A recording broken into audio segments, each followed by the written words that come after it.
Well, good morning, everyone, or sorry, I should say good morning to those in California and good afternoon to everyone else. Thanks for joining our session today. My name is Jeannie Borum, and I am part of the corporate team here at Signworld, and I'll be moderating our conversation for today's call. Just a really quick overview of what to expect with our time together today. If you've never watched one of these previous recorded sessions or participated in one yourself. First, we're going to give our owners that are the panelists today an opportunity to give you an overview about themselves, their business, where they're located, a little bit about their background, etc.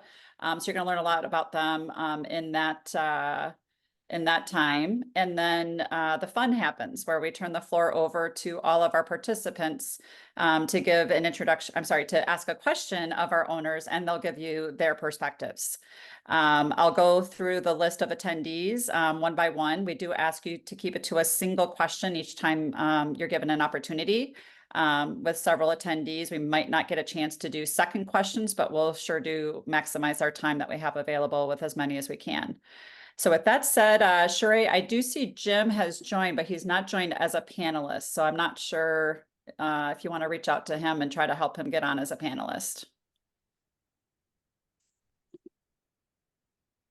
All right, well, while you're doing that, I'm going to go ahead and give our owners that are on already an opportunity to do their introductions. Amit, let's start with you. All right, so my name is Hamid Dalani. My company's name is Mercury Signs Incorporated. We do business in Research Triangle Park area of North Carolina. That's right between Raleigh, Durham, and Chapel Hill. I have been in business since 2019. So I'll be finishing 5 years this July. I started on July 4th weekend. So it's an easy way to remember. I think the other things were, I have a facility that I've moved in and I'm still in the same facility. It's about 2,600 square feet of a classic flex property, which is 25% carpet office space and the rest is shop. Everything is air conditioned and heated, including the shop. And I have 6 employees, including myself. We are about 1.2 million in revenue. We are making some changes since last year. We are focusing more on multifamily housing and multi-site customers rather than a lot of one and done customers. So we're kind of going through that transition. Is that it, or am I missing something? Largest customer or recent large project you've done? So we look at a business in 2 different ways. We now have about 3 customers in multifamily housing, and all of them are significant, but they actually are significant over over months of time. So our biggest customer there is about $120,000 worth of signs, but it will happen over 3 quarters or 4 quarters. And on the other side of our business, our biggest customer is a private equity fund out of Chicago that is actually doing a national roll-up of daycare centers. So we do about, I would say, 20 to 25 daycare centers a year, rebranding. And that business is about, last year it was $300,000. This year, it is already $300,000 in the first quarter. So we think we'll probably do $600,000. That's awesome. Is that nationwide, I'm assuming? Yes, yeah, including Canada. Oh, very good. Very good. Awesome. Well, thanks for that introduction to me. Let's go to our next owner as a panelist today. Dick Cassidy, please go ahead and give an overview of yourself and your business. Thanks, Jeannie. And hey, Hamid, long time no see. Yeah. Hey, go Iowa. Go Iowa. Hey, Caitlin Clark. Hey, how about that? Sorry about that. So my name is Dick Cassidy, and I am located in Dallas, Texas. I am currently working with the Signworld team as a former owner, because I started my company back in February 1st, 2020, and we had a goal to build a $2 million business and sell it. I thought that was going to take 5 years. We ended up doing it in 3. And so I sold my business in March of this past year. Since that time, I've been teaching a sales and marketing class for the Signworld team, and more recently joined Jeannie and the business development team, talking to prospective owners about the Signworld opportunity. So real quick, a little bit about the company that I owned. It was called Image 212, the DFW sign company. As I mentioned, we started in 2020. When I left, we had 7 employees. When I sold the company, rather, we had 7 employees. We were doing business in 45 states, and we had a pretty much a general, offering to the types of sign and graphics that we would sell. But we did have a emphasis and a focus on warehouse directional signage. We were doing business with some of the largest customers in the world: Target stores, Amazon, Levi Strauss, Lilly Pulitzer, Louis Vuitton were some of the warehouses that we outfitted with directional signage. So in the space that we were in, we started at 2,500 square feet. That lasted us about 6 months, and then we picked up another 1,000, which lasted us another year. And then in the end of the second year, we moved into a 7,500 square foot facility across the parking lot, and that's what is still in place today. And Image 212 is alive and well, and had their best year ever last year. So that's it. Very good. Thank you, Dick. All right, let's go to our next panelist, Steve Livingston. If you can take yourself off mute and share an overview of yourself and your business, please. Absolutely. So my name is Steve. As Jeannie said, I own Las Vegas Custom Signs in Las Vegas, Nevada. We are currently in our 4th year of business. We started January of 2020, and so far so good. We're growing quickly, having a lot of fun building all kinds of different signs. This year, we're looking at a sales goal of $850K in revenue, and then our sales goal of $850K. And then currently, I've got 4 full-time employees, and I'm looking to add 1 more, hopefully, in the next couple of weeks. Jeannie, is there any other basic info I'm supposed to be given there? Your background before you joined Signworld? Very good. So before I joined Signworld, I was basically an owner-operator truck driver. I ran a small truck between here and California, moving cars back and forth. And what I really found is that the model that I was in was not scalable in the least. In the trucking industry, you either have 100 trucks or you have 1 truck, and it's really hard to be in between. And so it was good self-employment, but it wasn't company ownership, and it wasn't a model I could build and scale. And that was one of the main things that attracted me to Signworld, was the very logical scalability of the company. Very good. Thank you, Steve.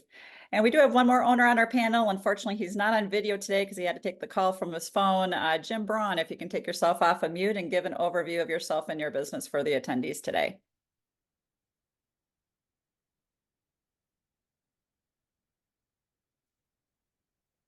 Jim, you're on mute. If you push *6, it should. Oh yeah, you're good. I got it. Sorry guys, I couldn't get on the computer. Name of my business is Sign Resources in North Carolina. We're located in what's the Triad, which is Winston-Salem, Greensboro, High Point, North Carolina. Been in business since 2009. Our current facility is 6,000 square feet. We've got 8 full-time employees.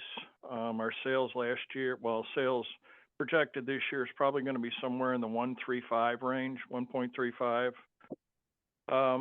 Biggest customer or biggest projects recently, we've been doing a lot for Freud America, which is Diablo, which is basically they make pneumatic tools. They have a 1.3 million square foot distribution facility that's about a mile from my building, and we have pretty much done every sign in that place, and probably the whole job's probably going to end up being a little over 100,000 just for the one job. Biggest customers, Cone Health, which is one of the largest hospital groups in this area. We do all of their satellite offices. We work with many of the different practices.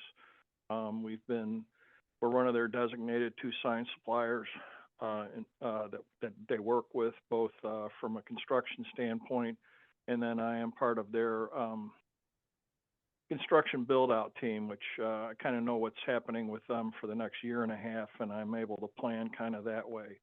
My background is sales and marketing. I've been in consumer products. Biggest part of it was display and point of sale for Philip Morris, which is tobacco, and then Newell Rubbermaid, which is consumer products. With Diablo tool, we're also doing a lot of display work now for Home Depot, which is their biggest client. So that's what we're doing. Awesome. Thanks for that overview, Jim. That answer all the questions. You sure did. You did great. Thank you. All right. So now the real questions come in. For the attendees, I'm going to again call you by name, ask you to come off of mute. If you can tell the group where you're located geographically, and then just ask one question. Again, if time permits, we'll go around for a second opportunity, but we'll leave it at one to start with. So I'm going to go based on order of when you logged in today. And Allie, you were the first to log in, so you get the first opportunity. Please take yourself off of mute. Tell yourself that, or tell the group where you're from, and go ahead with the question. I think it's Allie. It's Allie Outer Pilot. So maybe that's the name of a car. I'm not sure.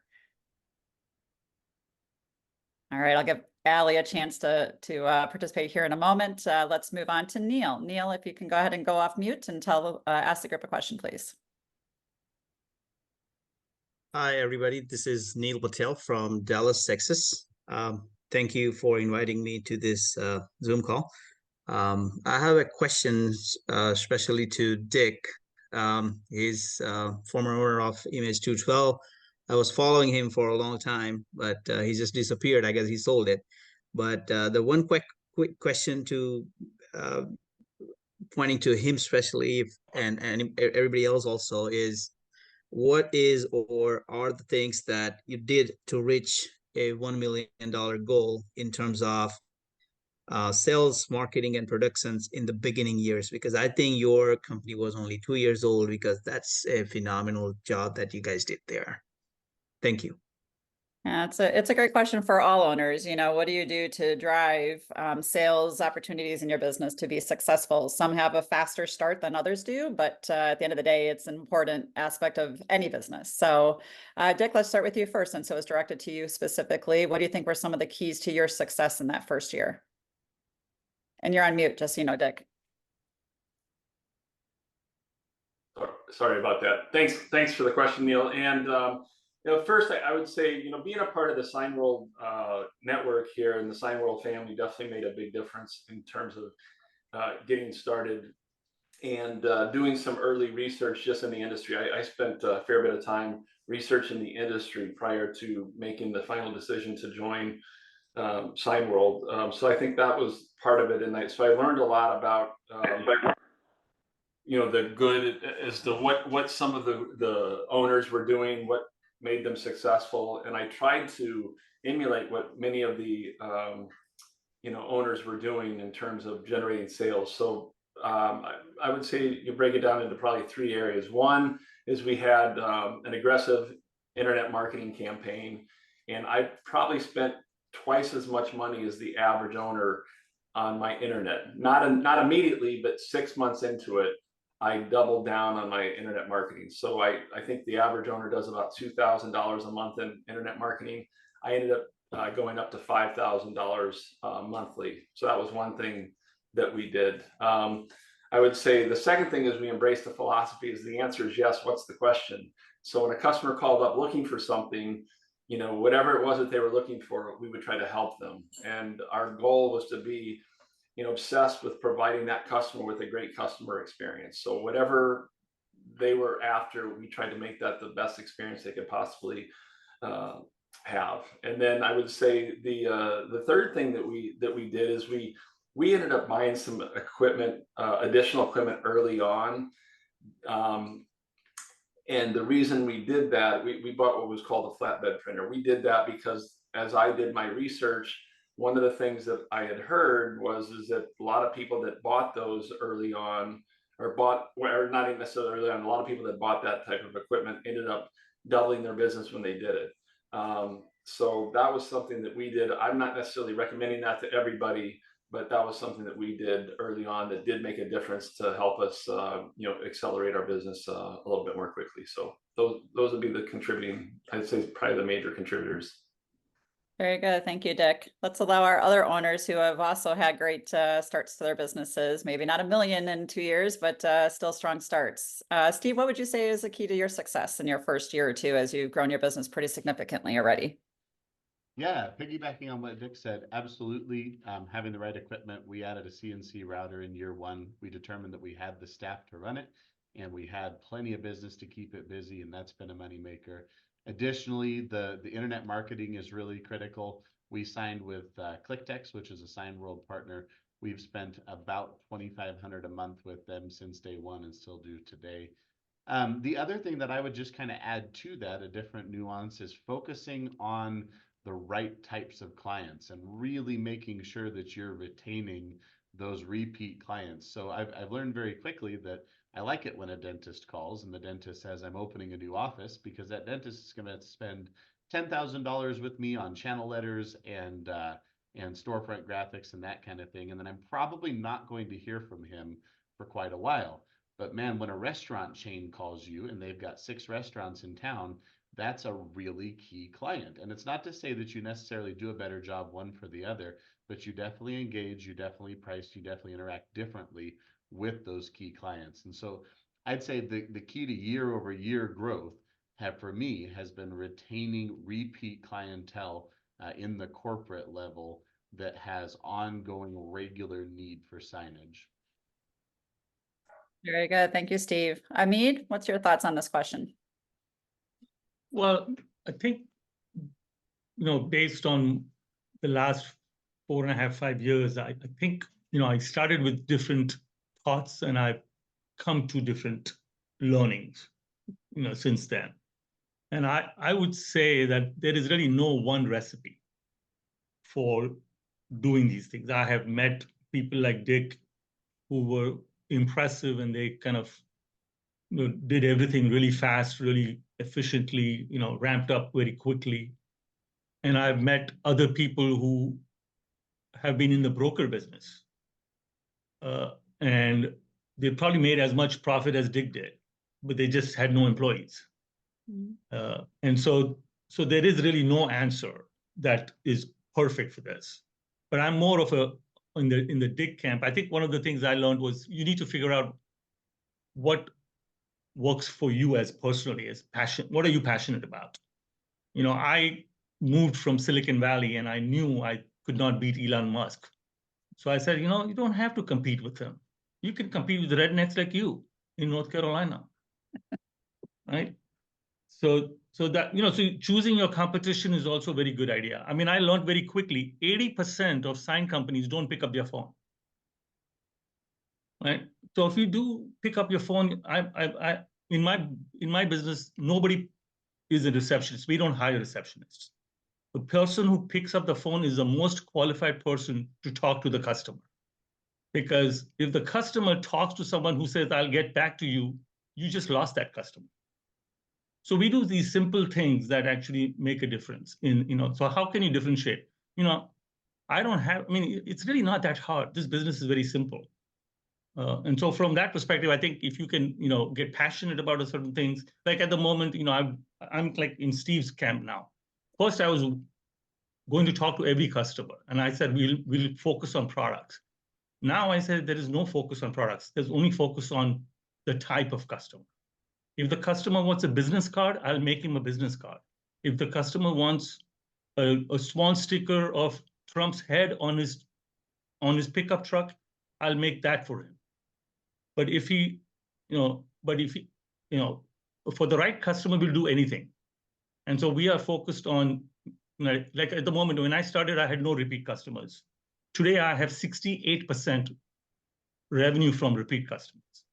And one day when I get to 100%, I will fire all the marketing dollars that I pay to Google because they don't need my money. But until then, I'm paying them.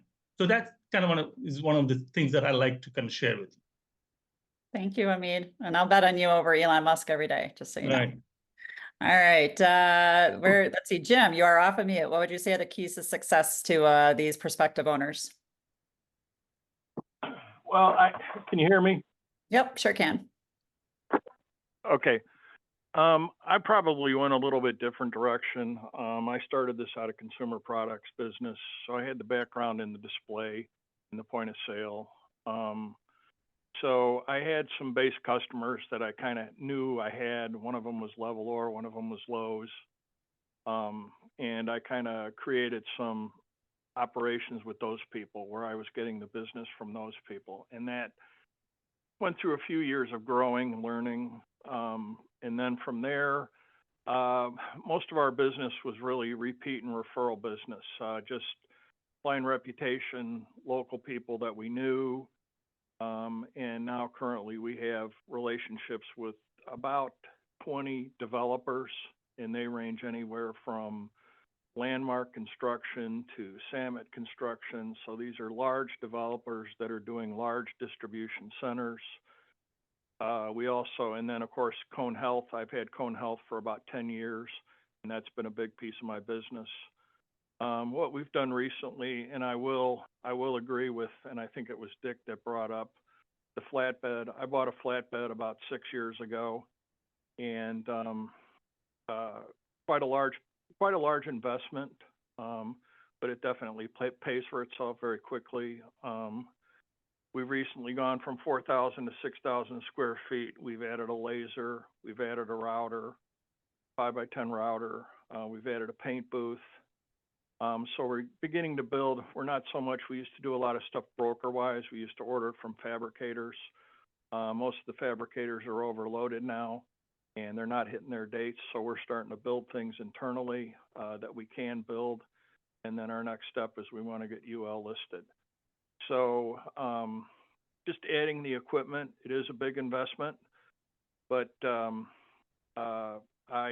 my standpoint, it's been great for our business to grow, and it's really solidified a lot of customer relationships because we can get product to them much quicker than most other sign shops. Very good. Thanks for sharing those So thoughts. hopefully I've answered. Yeah, no, you did great. Thank you. All right, let's go to our next participant. Ethan, if you can take yourself off of mute, tell the group where you're located and go ahead with the question. Yeah, thanks everyone. Glad to be here today. I'm down in Charlotte, North Carolina. Sounds like there's a few North Carolina owners here, so that's great. Well, no, I think Hamid said we were rednecks. No kidding. Okay. Well, Okay. I guess my question is on a little bit different, the other end of the spectrum than you guys just answered here. Can you guys describe the biggest challenge you all faced when you first started out in this business, and kind of how would you have gone about things differently? So kind of the other end of the spectrum here, things that. It's a great question. It's often asked in these calls. So let's looking back in the first year or two, or whatever you think your biggest challenge in your business whenever that happened, and what would you do differently to change the outcome? Let's start with you first, Jim. Mine was people.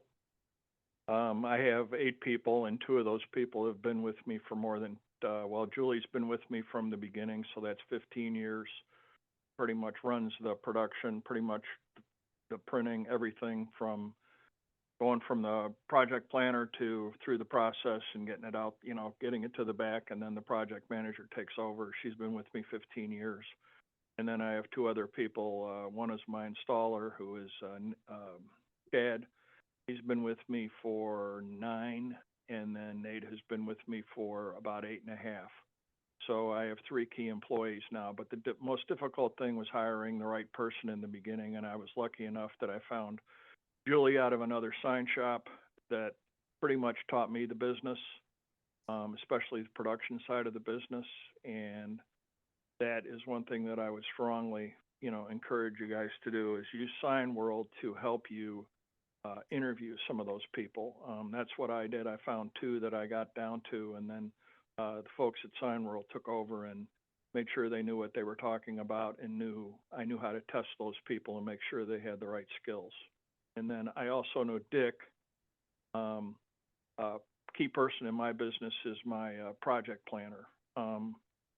in order to grow, that's probably what held me back from growing, is having the right person in that slot to make sure that everything runs smoothly, make sure the products moves through production. And that's it. Very good.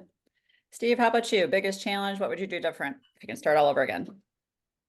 Man, I totally piggyback on the people thing. I really thought in starting my sign company that my number one problem was going to be, how the heck am I going to find signs to sell?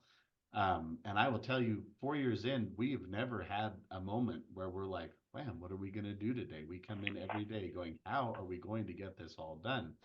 So I completely piggyback. People is really one of the biggest challenges to solve. I would say this, if I had it to do again, I would hire sooner.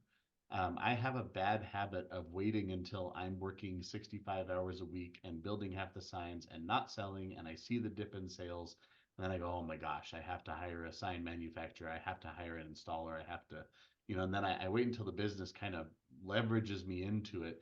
And then every time I've hired without fail, the very next month, I see an intense bump in sales. And it just reminds me that if I step back out of the production, which half of it I'm not as good at as my guys anyways, if I step back out of the production and do my job of selling and strategizing, it's healthier for the company. So I would say, be cautious about who you hire, but be early about hiring them. It can be intimidating at first, right? Because usually their first month's paycheck comes right out of my paycheck. But it really doesn't take long. Like I said, within 30 days, every single time I've hired a new team member, I've seen a bump in sales that more than covers their direct expense. Very good perspective. Thank you, Steve. Amit? Yeah, so I think I realized how difficult the transition was from corporate America to small businesses, and so I thought I knew a lot about people skills. I knew a lot about people management, but I think that was in a very different world. Managing people who have college degrees or master's degrees is very different than people who are working in the construction industry. And so that mindset change, I was not ready for it, and I had to be shaken up until, I had never thought about, when I was working for Google, I never thought I'd have to check somebody's, felony record. Because I think Google had already checked that before they allowed them to come into the campus. But here you have to kind of worry about all those things and more. So people issue is definitely something that you need to be aware of.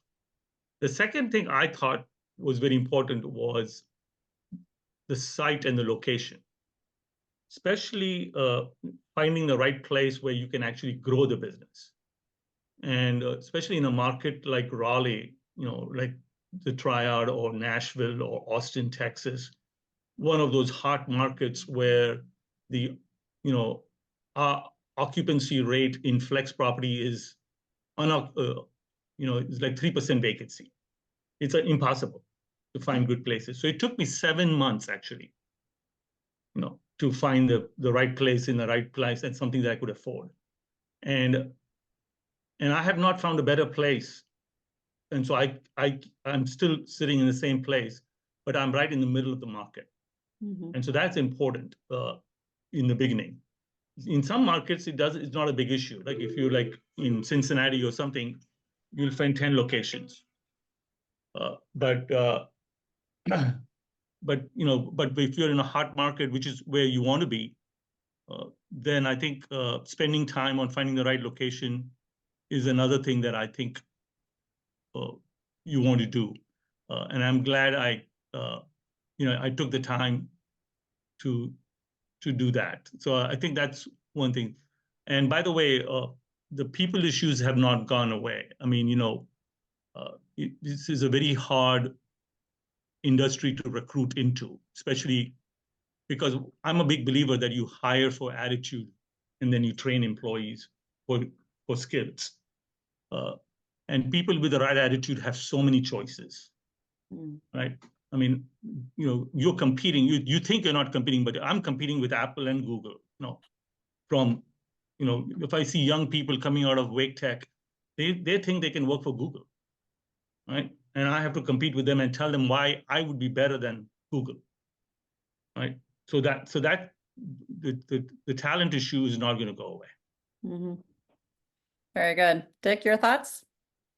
I would say the first thing is that when you just start, everything is new. So there is so many things that you encounter that you don't know. In fact, every single thing you do for the first time is you're doing so many things for the first time in your first year that it's a constant learning curve. And I think that was a challenge because I didn't know how to do anything. So every day I learned how to do something, but it was also one of the most rewarding things that I experienced too, because then all of a sudden once you did it, then you say, oh, well, that's how you do that. And you keep building on that. So it was kind of, the flywheel effect, right? You learn how to do something, you get better at it, then you keep the flywheel going and going and going. And all of a sudden you've amassed an enormous amount of knowledge in a short period of time. So that was one thing. I agree with everybody else in terms of the people side, is getting a good team together at the beginning is super important, because because no one person's able to build their business on their own. It requires a village, right? And I think once you have your village together, and keeping them performing at the highest level and keeping that team, functioning to the level of your expectation is probably the second biggest challenges, because they're going to make mistakes. That happens. There's many of us came from an industry that, like Hamid said, that had, higher level educated people, they were paid a lot more money. There was a whole different industry that we were in. In the, manufacturing business, there's not, the education levels may not be as high. But there are some phenomenal people out there, and it's getting those phenomenal people on your team and then providing the culture that they enjoy being a part of, and making sure that that culture is something that gets them excited about their jobs, gets them excited about the work that they're doing. And that's what's going to help people have the most success in the long time, is to get that team humming and doing the very best that they can. So Very good. Thank you all. Let's go to our next guest, Blair. If you can take yourself off of mute, tell the group where you're from, and go ahead with your question. Hi, everyone. My name is Blair Baumwell, and I am in New Jersey, so quite a distance from some of you. I am looking at actually purchasing an existing business. I currently work in the corporate world doing marketing, a little bit of sales, customer relationships. And I guess my question is on that vein.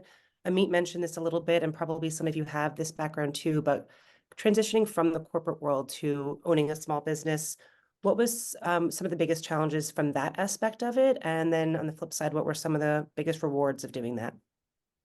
Yeah, really good question. Let's start with you, Hamid. Well, I think, let me tell you what I find very rewarding. First is that you get to be yourself, because you don't have to please the boss, or all you have is 500 or 5,000 bosses are your customers.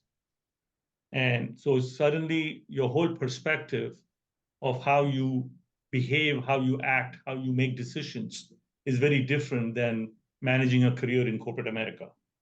Your job is to succeed and delight the customer so that the customer falls in love with you and they will never go anywhere else. That's your single most goal. You cannot have that goal as one of the 5,000 employees inside Google, right? But you can have that goal as a owner of a sign company. So that's kind of very rewarding, because you are in charge of your own destiny. The second thing is I decided that I will not travel on an airplane at all if I can help it, right? And I can do that because I have 4 million miles on American Airlines, and I don't want to put another 1 million mile on it ever in my life. Right? So that's something that you can do, you cannot do in corporate America, right? Third thing, right? I decided I was never going to look at my email after Friday afternoon at 5 o'clock until Monday morning. I still haven't done it since I started the business. Right? So those are the kind of things that you can do for yourself that you wouldn't be able to do if you were trying to please your boss. Right? So that's it. Negative thing, everybody's problem is your problem. Mhm. Right? You cannot say that's not my problem. If somebody gets hurt, while going on a date with somebody and he's your employee, that becomes your problem. Right? So those are the things that kind of come with the territory. So I think, those are the kind of things you need to be ready about. But the point is, you need to be able to enjoy, the control and the independence that you have. And then for that, you should be willing to put the price of having everybody's problem be your problem. Like, you cannot say, like in a company, if my supplier didn't deliver, it was some other department's problem. There's no other department here. All the departments are you, right? So you need to own the problem. And that is something that I think you need to adjust to, because you cannot say, hey, as long as I get my salary, I'll be okay. No, you're not going to get your salary. You're not going to get anything if you don't do everything right. So it's quite a transition. But you need to kind of, nothing is better than one or the other, but entrepreneurs love, people like me. Actually, I think I should have been an entrepreneur at least 20 years ago. I was a kind of a late bloomer. Very good. Thank you, Hamid. Jim, let's go to you next. What would you say were the biggest challenges, as well as most satisfying aspects of converting from corporate America to small business? Well, it was mine. That's the one thing. So the decision I made were mine, and I had to be accountable for those decisions. You're going to make some wrong decisions. You're going to make some right decisions. I will say this far into it, 15 years, I wish I would have made some decisions. I wish I would have listened to Jack about maybe 7 years ago, more than I do now. And that's kind of a tribute to your dad. But one of the rewarding things is I came from a sales and marketing background. I always had finance person. I already had channel marketing people that worked for me. And my job was just to make sure that I had programs that went into effect in Home Depot, Lowe's, JCPenney's, Walmart, things like that. So I had a whole lot of experience in that area. But coming into Sign Resources, it was like, okay, well, now I got to get a building. That was the first struggle. Get the right person. I was in a situation financially that I was fairly comfortable. I didn't have a whole lot of overhead personally. I could focus quite a few dollars on what I was doing in the business. I am in the same location that I started. I've been here 15 years. Got a great building, great landlord. I also picked the right area. Greensboro, High Point, Winston-Salem, this is just a huge area, and I think Hamid would probably agree with you with the development going on here. Huge distribution, huge, the airport, we're building the supersonic jet. There's just so much going on in this area, was one. And I just want to kind of step back on the people real quick. My best source of people has been UNCG and the GTCC and Forsyth Tech. GTCC and Forsyth Tech are the community colleges.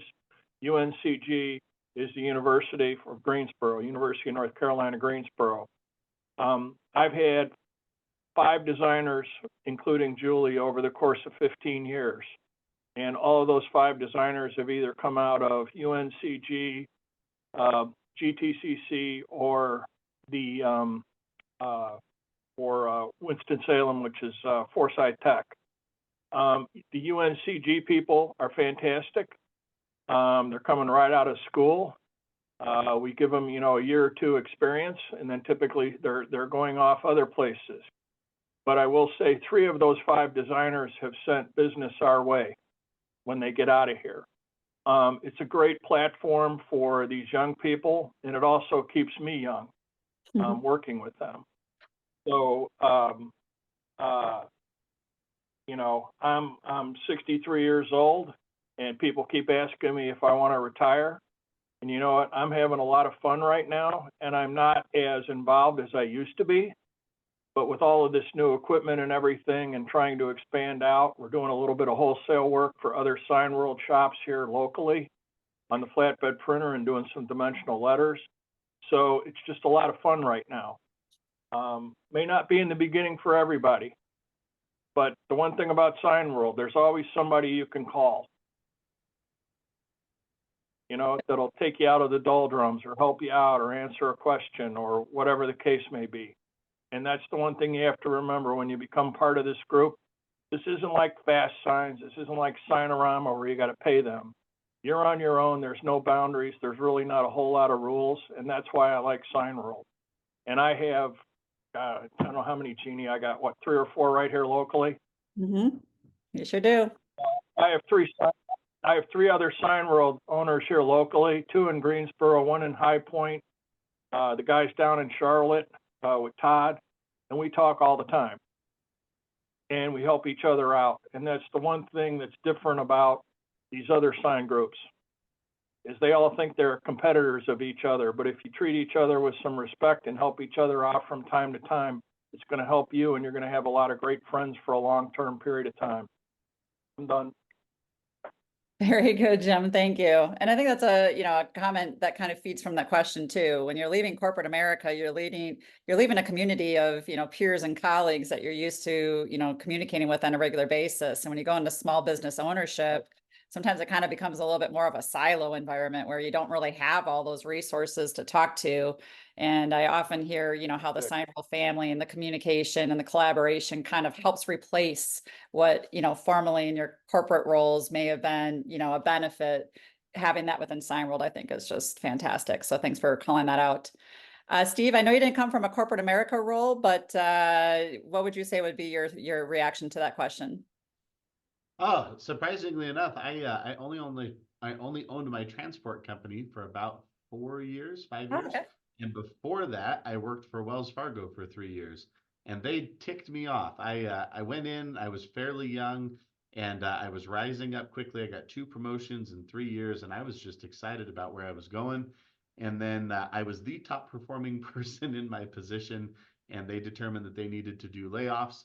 And by all their metrics, I was number 1, but I was the most recently hired in that position in the nation. They laid me off. Made me so mad that I said, I am not working for corporate America anymore. So I started my little truck driving company. It took me a few years to realize that I wasn't going anywhere with that, but it allowed me to recognize that I had the ability to self-manage, make income, and be on my own. And so, yeah, a little bit of corporate background there, at least enough to know that it wasn't for me. Piggybacking on what some of the other guys have said, no rules, right? No structure from them saying you have to, you can't, the decisions are yours. What products you want to make, what customers you want to interact with, the type of culture that you want to create in your office, it's all your decision, which is really fantastic. Also, one of my favorite things about Signworld is the branding is all yours. And so, like Jim was saying, they don't push branding or push rules down your throat. They enable you to run your business how you want to run it. And really, there's 2 main camps. There's build everything in-house, and there's outsource everything. And as you talk to owners, you'll see that there's people on both sides of that fence. And Signworld will help you develop your business with whatever percentage of that you want. So I really love the flexibility, but it's also a detractor. When you join a large corporation, there are policies, procedures, departments, and people in place to handle all of the functions.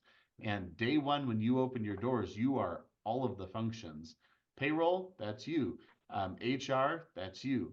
Low-level management, that's you. Answering the phone, that's also you. Determining whether or not people can take PTO and what the schedule is going to be, also you. And so, man, early on, wearing all the hats is a genuine challenge. And there's a lot that goes into that. And some of the skills you'll have from your corporate America job, and some of them you won't. But it's great because Signworld does come alongside of you and help with all of that. Also, I haven't heard anybody mention it a whole lot. I heard Jim mention some of the guys in his area, But in my opinion, one of the best things to help you overcome early obstacles that Signworld gives you is the mastermind group. So they hook you up with a group of 6, 8, 10 other Signworld owners who are opening within roughly a 6-month time frame of you. And honestly, in my 4 years now, 3.5 years now, the number one most valuable thing that Signworld has done for me has been the mastermind group. It is absolutely invaluable not having to learn all the lessons the hard way and just being able to poll a group of men who are all honestly far smarter than me about what they've done and how they've solved those problems. And then also the camaraderie there. You know, sometimes it can be discouraging. You're doing a lot, you're not seeing a lot of progress at times, and having another group of guys that you can commiserate with and can encourage you and can compare stats with, it's a huge help. And you don't really get that in the corporate world. In the corporate world, there's not a whole lot of camaraderie. It's all a race to the top and who can you step on to get there. And I really like the difference in mentality with Signworld and personal business ownership. Very good. Thanks for sharing that, Steve. And since Blair asked the question as a female, I'll just point out that we have lots of female owners within the organization too. Maybe not in Steve's mastermind group, but there's lots of gals as well. So Dick, what would you say are the biggest challenges converting from corporate America to a small business owner? Well, I don't know if there was, I guess, probably the most rewarding thing, I'll tell you what the most rewarding thing was, is that, you know, it was having an opportunity to start a company, build it and sell it is something I've done in the corporate world with startups, but it was always with somebody else's money. So having an opportunity to do that myself, to start something from ground zero with my vision, my goals, my ideas, build it and sell it was without a doubt the most gratifying thing I've done in my entire life. Other than, you know, on a business side, not counting my family and my kids, you know, that's my ultimate, you know, I think reward. But professionally, without a doubt, just a blast, absolute blast, and a lot of hard work, but definitely was extremely rewarding.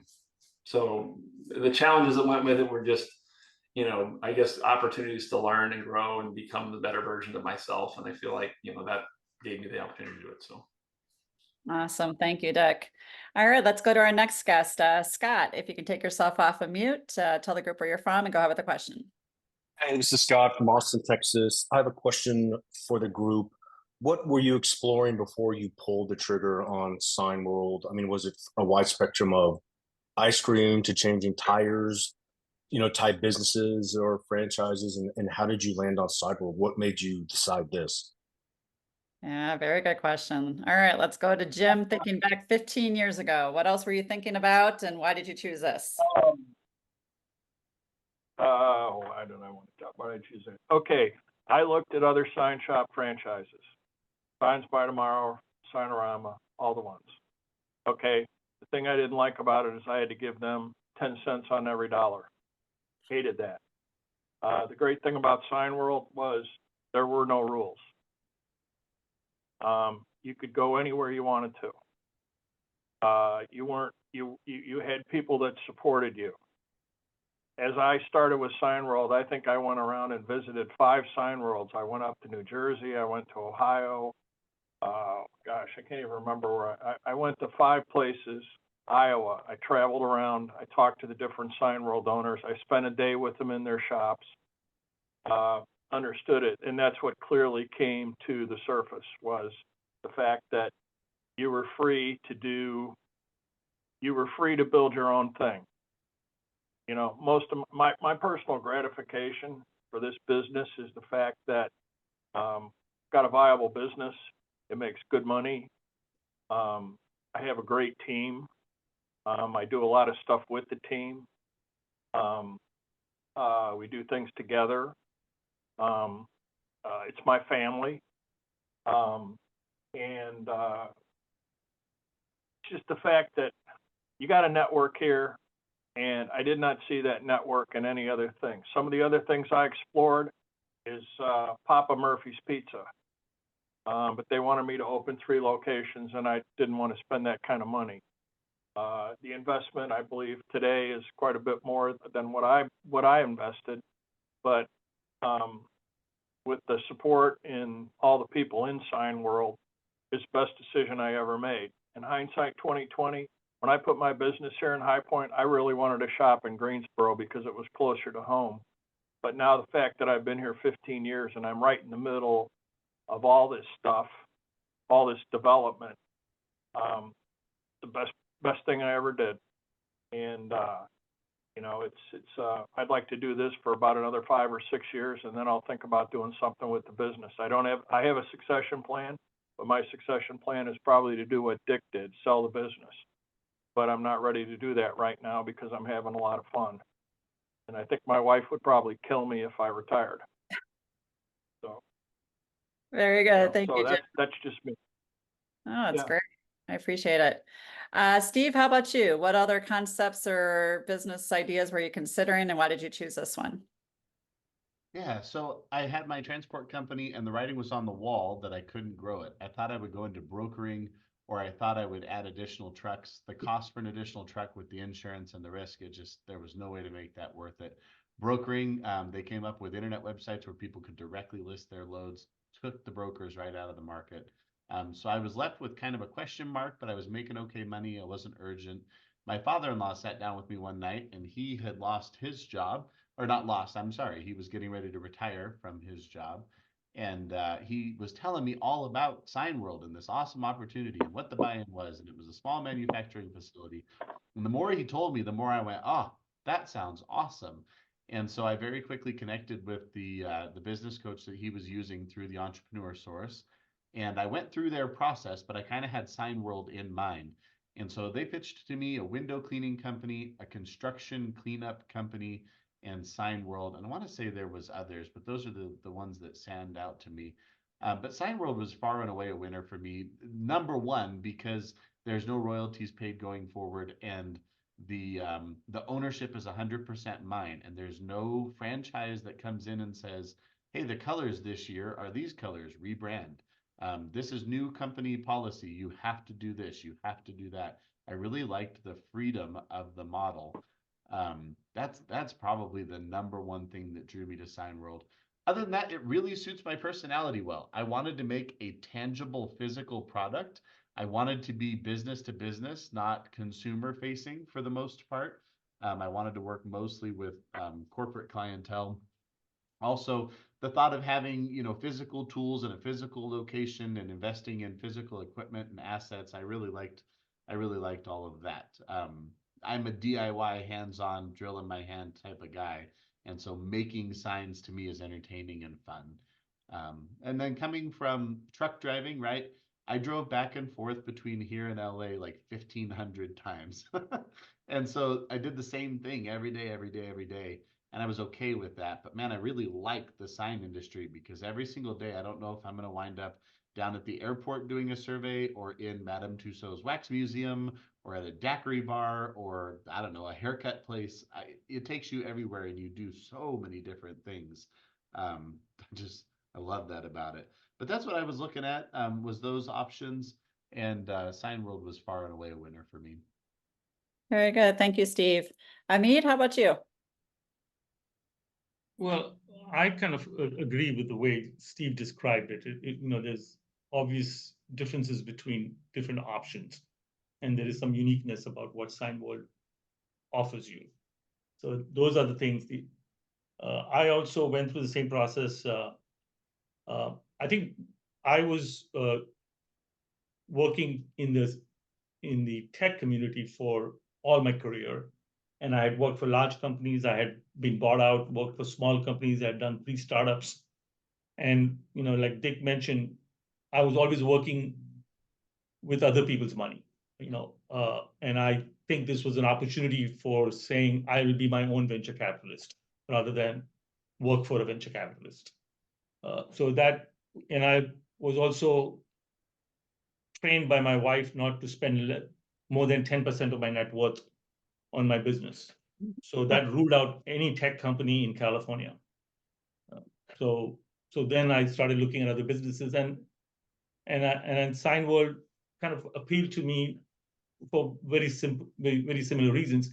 But in hindsight, one of the things I like best about the sign business, and I had never thought about it when I first started it, but now, in corporate America, it usually takes you anywhere from 2 to 5 years to complete a project.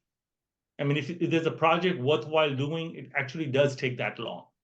So you start something and then you finish something and it is multiple years. Anybody who gets promoted every 2 years, you can bet your ass he's never done anything, because nothing happens in 2 years in corporate America, right? So all the people at the top have never really accomplished anything, but the people in the middle are actually doing these projects. In the sign business, you do 4 or 5 projects, if not 10 projects a year. And you start it from concept and you finish it and you get that whole thing. You know, I have a distant cousin who works for NASA, right? And he started his career, you know, in 1988 out of MIT. And he went to work for NASA. He died last year, right? He never finished a fucking project. He worked on that same project all his life. I'm so glad I don't have to do that. So you're saying you like the multiple projects ongoing on a regular basis that get completed in a day, a week, a month, not 2 Yeah, years. I mean, you want to start a project and you want to end it so you can get that satisfaction. You can actually see the sign. You can tell your grandchildren, hey, that sign was made by me. How many NASA engineers can point at that? Yeah, that's a good point. All right, we do have one question in the chat. So before I ask it, Amit and Steve, are you able to hang on for a few more minutes? Just give me a thumbs up if you are. Okay, cool.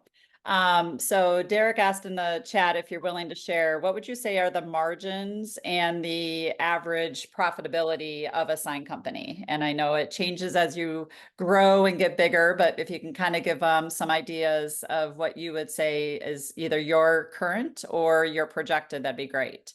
So let's start with you first, Steve, as the newest owner. What would you say are the gross margins and then the profitability of this type of business?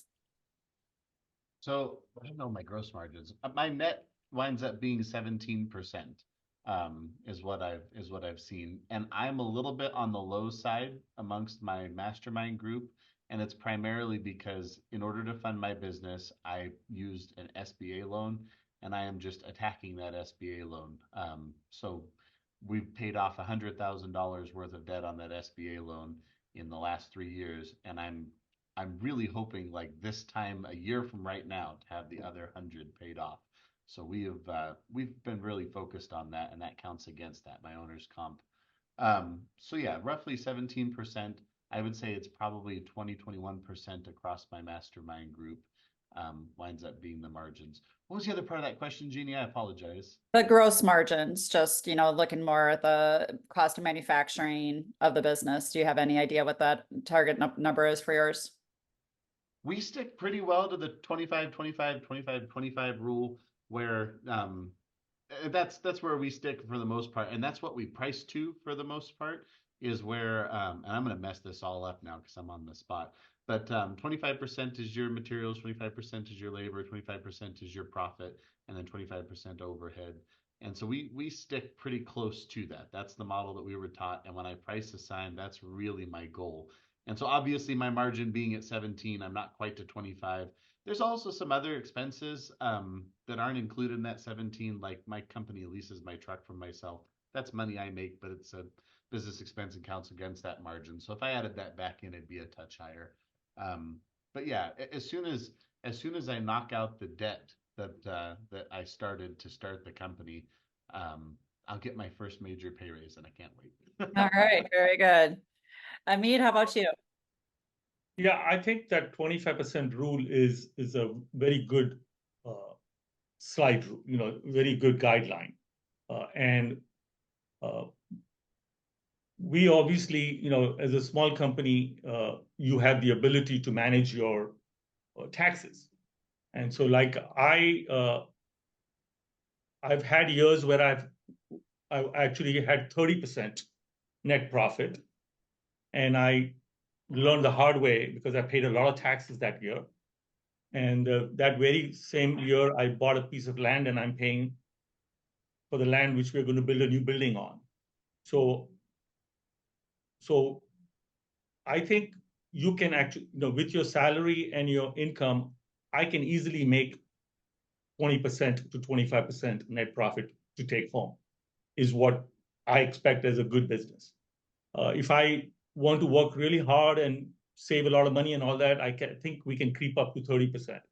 But 20% is something that is quite doable. Okay, very good. Jim, how about you?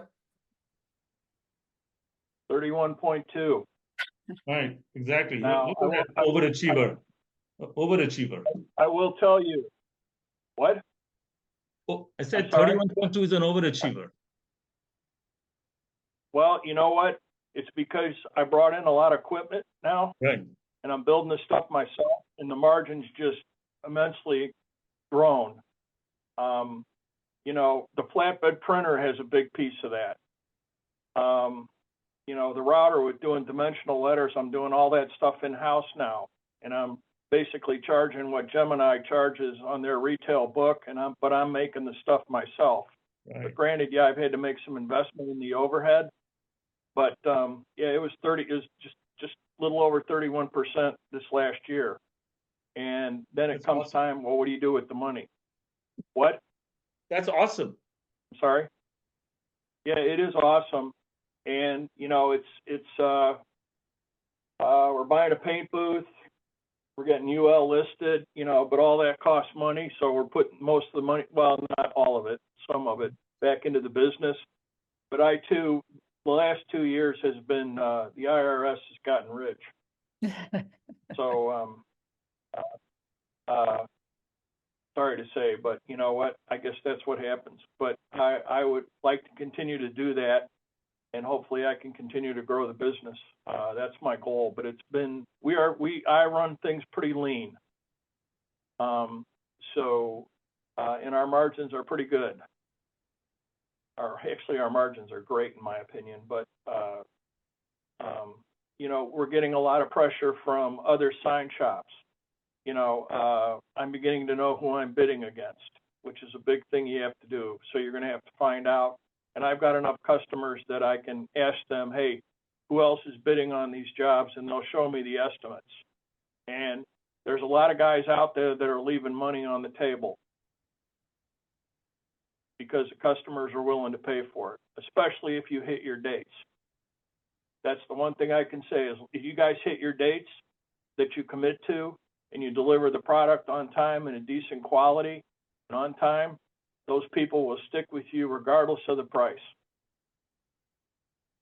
Very good. All good insights there. And I love that you know your numbers very specifically, 31.2. That was great.